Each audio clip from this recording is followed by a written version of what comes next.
ఇది యాక్చువల్గా ఒక సర్కస్ చూస్తున్నారు మీరు. అయితే ఈ సర్కస్ లో చాలా ఫిజిక్స్ ఇన్వాల్వ్ అయింది అన్నమాట. బేసిక్ గా యాంగులర్ మొమెంటం కన్జర్వేషన్ లేక యాంగులర్ మొమెంటం అనేది చాలా ఈజీగా అర్థం కావాలంటే దీంట్లో ఫీట్స్ చేస్తున్న సర్కస్ ఆర్టిస్ట్ ని చూద్దాం మనం. దాంట్లో అలెక్స్ అనే ఫస్ట్ ఆర్టిస్ట్ ఒక ఫీడ్ చేస్తున్నాడు చూడండి. చూడండి యాక్చువల్గా లీనియర్ మొమెంటం అంటే మనకు చాలా మందికి తెలుసు, స్ట్రైట్ లైన్ లో వెళ్తున్న దానికి m into v అని. సింపుల్ గా చెప్పాలి అంటే angular momentum is r into mv. సరే దాన్ని జనరల్ గా ఇంకా వేరే రకంగా కూడా డిఫైన్ చేయొచ్చు. బట్ rmv అనేది యాంగులర్ మొమెంటం, లేక దాన్నే మనం i into omega కూడా అంటాం. అయితే ఎక్స్టర్నల్ టార్క్ లేనప్పుడు యాంగులర్ మొమెంటం రిమైన్స్ కాన్స్టెంట్. అది బేసిక్ గా కన్జర్వేషన్ ఆఫ్ యాంగులర్ మొమెంటం అన్నమాట. ఇంతకు ముందు అలెక్స్ అనే ఆర్టిస్ట్ కానీ లేక ఇంతకు ముందు డయానా అనే ఆర్టిస్ట్ కానీ వాళ్ళు తన పార్ట్స్ ని బాడీ పార్ట్స్ ని దగ్గరగా తెచ్చుకున్నప్పుడు ఒకే టైంలో ఎక్కువ సోమర్సాల్ట్ చేయగలిగినారు, ఎక్కువ సార్లు టర్న్ చేయగలిగినారు. ఎందుకు అంటే యాంగులర్ మొమెంటం కన్జర్వ్ చేయడానికి. ఒమేగా i into omega అంటారు యాంగులర్ మొమెంటం ని. బాడీ పార్ట్స్ అన్ని దగ్గరగా తీసుకొస్తే i తగ్గుతుంది, ఒమేగా పెరుగుతుంది. సేమ్ టైంలో వాళ్ళు ఎక్కువగా టర్న్స్ తీసుకుంటారు అనమాట. అందుకోసం దాంట్లో మనం సర్కస్ వీడియోలు చూసాం ఆల్రెడీ. ఇద్దరు ఆర్టిస్ట్ కూడా బాడీ పార్ట్స్ దూరంగా ఉంచుకున్నప్పుడు తక్కువగా సార్లు టర్న్ చేశారు, బాడీ పార్ట్స్ దగ్గరికి తీసుకొచ్చినప్పుడు ఎక్కువ టర్న్స్ చేశారు అనమాట. అది యాంగులర్ మొమెంటం కన్జర్వేషన్ యొక్క basic idea. Okay, next caller తో మాట్లాడతామండి. గుడ్ ఈవినింగ్ అండి. హలో చెప్పండి. టీవీ వాల్యూమ్ పూర్తిగా తగ్గించి టీవీ చూడకుండా డైరెక్ట్ గా ఫోన్ లైన్ లోనే మాట్లాడండి. మీ పేరు చెప్పండి. Good evening sir. Good evening. మా బాబు 6th చదువుతున్నాడండి. ప్రిపేర్ కావాలి అంటే ఇప్పటి నుంచి ఎట్లా ప్రిపేర్ కావాలండి? ఇప్పటి నుంచి ఎలా ప్రిపేర్ అవ్వాలి?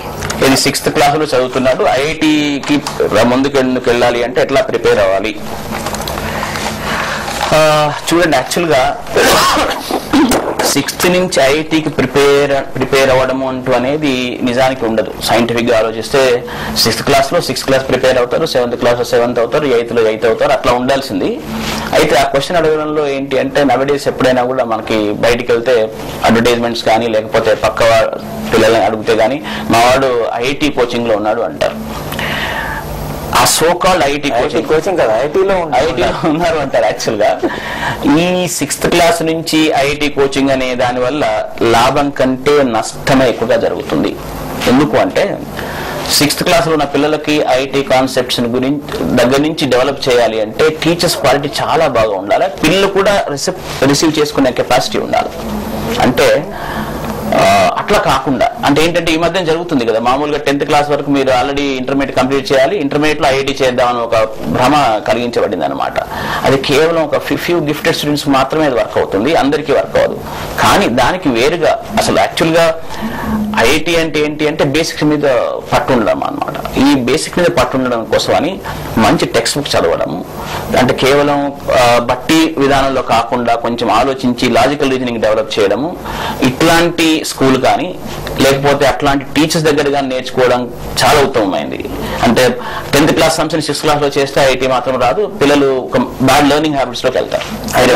అదే కాకుండా కేవలం మ్యాథ్స్ సైన్స్ మీద కాన్సన్ట్రేట్స్ 6వ క్లాస్ నుంచి మొదలు పెడితే చాలా నష్టం జరుగుతుంది. ఎందుకంటే మన లాంగ్వేజెస్ భాషలు చాలా ఇంపార్టెంట్. ఎందుకంటే అల్టిమేట్లీ మన థింకింగ్ భాష మీద డిపెండ్ అవుతుంది. సో అందుకు ఇంగ్లీషే కాకుండా తెలుగు, హిందీ, మిగతా లాంగ్వేజెస్ ఎందుకు సిబిఎస్ఈ సిలబస్ అయినా ఎస్ఎస్సి సిలబస్ లో ఉందంటే అది కావాలి మనకి. చాలా ఇది ఐఐటిఏ కాకుండా హోల్ మన జీవితానికి ఇది it's very important.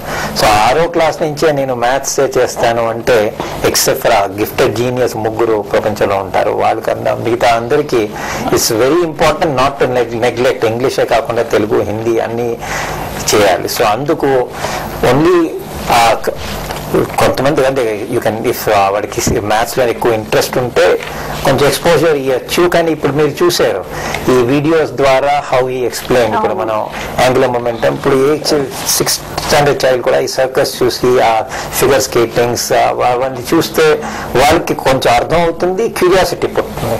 So 6th class లో మెయిన్ ఇంపార్టెన్స్ ఏంటంటే వాళ్ళ క్యూరియాసిటీ చాలా ఉంటుంది.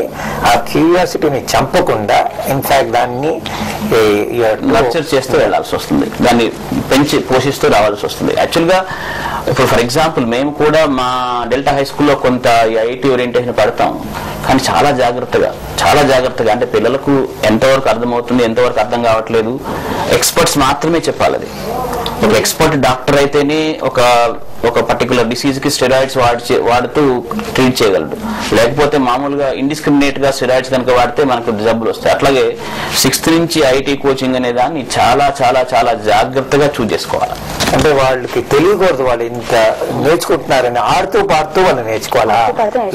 11-12 ఏళ్ళు వాళ్ళకి. సో అది న్యాచురల్ క్యూరియాసిటీని చేయకుండా చంపకుండా నేర్చుకోవాల్సి వస్తుంది. ఓకే, మీరు కూడా హర్షాల మీ డౌట్స్ కనుక ఉన్నట్లయితే మీ అభిప్రాయాలను ఐఐటి జేఈకి సంబంధించి గైడెన్స్ కోసం ganitagide@gmail.com అలాగే feedback@deltaiit.com కి మీరు మెయిల్ చేయొచ్చు.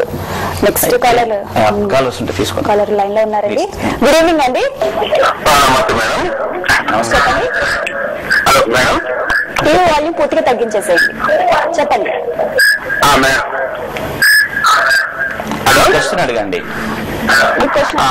మా పాప అది first year sir, MPC IIT తీసుకుంది సార్. ఇప్పుడు పాప ఏంటంటే సివిల్కి వెళ్ళాలని మాకు చాలా ప్లాన్ ఉంది సార్.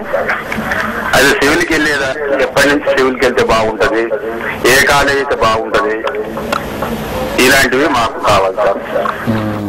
సివిల్స్ అంటే తర్వాత ఐఏఎస్ కోసం ఇప్పుడు ఎంపీసీలో ఉంది. సరే, మామూలుగా ఒక యావరేజ్ పేరెంట్ ఆలోచించే విధానంలోనే ఉంది, తప్పేం లేదు. యాక్చువల్గా చెప్పాలంటే సివిల్స్ కు నిజంగా చెప్పాలంటే సివిల్స్ ప్రిపేర్ అయ్యే వాళ్ళు ఎంపీసీకి వచ్చి తర్వాత బీటెక్ ఐఐటీకి వెళ్ళి చేయాల్సిన అవసరం లేదు. బట్ ఎందుకంటే యాక్చువల్గా చెప్పాలంటే ఐఐటీకి వెళ్ళిన తర్వాత సివిల్స్కి వెళ్తే ఐఐటీ రిసోర్స్ ని మనం వేస్ట్ చేసినట్టు యాక్చువల్గా చెప్పాలంటే, in a different way look at it. But all right, ఒక పేరెంట్ దృష్టి ఆలోచిస్తే ఏంటి అంటే they want to see keep the options open. ఐఐటీకి సివిల్ సర్వీస్ ప్రిపేర్ అవుతాను, but at the same time అది వచ్చినా రాకపోయినా నాకు ఒక మంచి కెరియర్ ఆప్షన్స్ ఉండాలి కాబట్టి నేను ఇంజనీరింగ్కి వెళ్తాను, ఆ ఇంజనీరింగ్కి వెళ్ళినప్పుడు ఐఐటీకి వెళ్తానని చాలా మంది పిల్లలు అట్లా చేస్తారు కూడా. ఐ రిమెంబర్ వన్ స్టూడెంట్, ఒక అమ్మాయి ఏంటంటే ఐఐటీలో 300 ర్యాంక్ వచ్చింది. యాక్చువల్గా నీ ఫ్యూచర్ ప్లాన్స్ ఏంటమ్మా అంటే I want become civil service officer అంది. అదేంటి 300 ర్యాంక్ వచ్చి అట్లా చేస్తున్నావు ఎందుకు అంటే, నేను actually I wrote IIT because I want to test my self. ఈ 11th 12th లెవెల్లో టఫెస్ట్ ఎగ్జామ్ ఐఐటి. ఈ ఎగ్జామ్ లో కనుక నేను క్వాలిఫై అవుతే రేపు సివిల్ సర్వీస్ కూడా నేను క్వాలిఫై అవుతాను. అయితే అమ్మాయికి మరి నీకు మోటివేషన్ ఏంటమ్మా సివిల్ సర్వీస్ అంటే, both the parents are civil service officers. So complete గా ఒక పేరెంట్ లేక స్టూడెంట్ దృష్ట్యా చూస్తే I don't find fault with him. Therefore ఈ ఎంపీసీలో సరిగ్గా చేసుకొని ఫస్ట్ ఇయర్ సెకండ్ ఇయర్ చేసుకొని ఇంజనీరింగ్ మన చేస్తూ సివిల్ సర్వీస్ అడిషనల్ గా ప్రిపేర్ అవ్వాలి. ఇప్పటి నుంచి సివిల్ సర్వీస్ ప్రిపేర్ అవ్వడం అంటూ మళ్ళీ అది ఒక మార్కెట్ డ్రివెన్ ఇది అనమాట. మేము 6th క్లాస్ నుంచి సివిల్ సర్వీస్ కోచింగ్ ఇస్తామనేది ఏంటంటే ఎక్కువగా స్టూడెంట్స్ అందరినీ తీసుకుని డబ్బులు సంపాదించే ప్రక్రియ. కాబట్టి అలాంటి వాటికి లొంగకుండా ఇంజనీరింగ్ చేస్తున్నప్పుడు ఒక మంచి పేపర్ చదవడము, జనరల్ విషయాల మీద దృష్టి పెట్టడము, హిస్టరీ, జియోగ్రఫీ, సైన్స్, ఇంకా పొలిటికల్ సైన్స్ ఇట్లాంటి వాటిని చదవడము, ఇట్లా చేస్తూ సైమల్టేనియస్ గా ప్రిపేర్ అవ్వాలి. సో అది బెస్ట్ ఆప్షన్ అనమాట. ఓకే, నెక్స్ట్ కాలర్ లైన్ లో ఉన్నారండి. గుడ్ ఈవినింగ్ అండి. గుడ్ ఈవినింగ్ అండి. నా పేరు శ్రీనివాసరావు. మా బాబు వచ్చి ఐజిసిజి ఇంటర్నేషనల్ స్కూల్లో చదువుతున్నాడు, హైలీలోనే. But he want to join in B level, IB level. IB 11th 12th ఐబీకి వెళ్దామని. Whether you can apply for IIT and EAMCET అండి. దట్ ఐబీలో మీకు 3 HL కోర్సెస్ ఉంటాయి. మళ్ళీ 3 లోవర్ లెవెల్ అంటే హైయర్ లెవెల్ 3 తీసుకోవచ్చు, లోవర్ లెవెల్ 3 తీసుకోవచ్చు. సో ఆ 3లోని మ్యాథ్స్, ఫిజిక్స్, కెమిస్ట్రీ తీసుకుంటే ఐఐటి రాయవచ్చు. కానీ ఆ మ్యాథ్స్ కొంతమంది మ్యాథ్స్, ఫిజిక్స్, కెమిస్ట్రీ వదిలేసి కంప్యూటర్ సైన్స్ తీసుకుంటారు, లేకపోతే ఎకనామిక్స్ తీసుకుంటారు. అట్లా if you take the 3rd higher level maths, physics, chemistry కాకుండా ఇంకోది తీసుకుంటే అప్పుడు ఐఐటి ఎలిజిబిలిటీ పోతుంది. సో అందుకు if you take the 3 higher level subjects maths, physics, chemistry, lower levels ఏదైనా ఎలాగా రెస్ట్రిక్షన్స్ ఉన్నాయి, లాంగ్వేజ్ ఇంగ్లీష్ ఉండాలి, ఇంకేదో ఫ్రెంచ్ ఉండాలి. సో చేస్తే there is no reason IIT ki you can write, you can qualify, and there are some bright students who can also qualify. ఉంటాయి. So ఐబీకి ద్వారా ఐఐటికి వెళ్ళకూడదు అని అలా ఏమి రూల్ లేదు. కానీ ఐబీలో ప్రాజెక్ట్స్ చాలా ఉంటాయి, అందుకు టైం ఉండదు ఈ ఎక్స్ట్రా ఐఐటి ప్రిపరేషన్ కోసం. That you have to be aware of. IB is a better preparation if you are looking to say send them abroad to a good university in the US, Canada or Australia, UK. IB is more useful. మనకు సమయం కావస్తూ అయిపోతుంది. అయితే మనం ఒక చిన్న last time లాగానే మనం viewers కి ఒక చిన్న వీడియో చూపిస్తాము.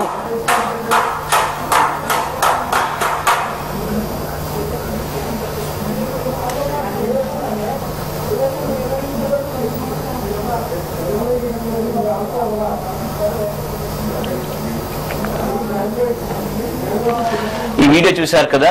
మనం ఇంతకు ముందు హర్ష అడిగిన క్వశ్చన్ కి యాంగులర్ మొమెంటం కన్జర్వేషన్ గురించి చెప్తూ మన సర్కస్ వీడియో చూసాము. అదే సేమ్ ప్రిన్సిపల్ మీద ఈ వీడియో చూపించబడింది.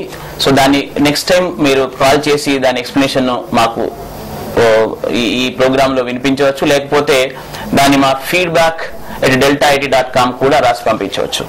ఓకే, ఐఐటి జేఈకి సంబంధించి ఎన్నో విషయాలు తెలియజేసినందుకు థ్యాంక్ యూ సో మచ్ అండి.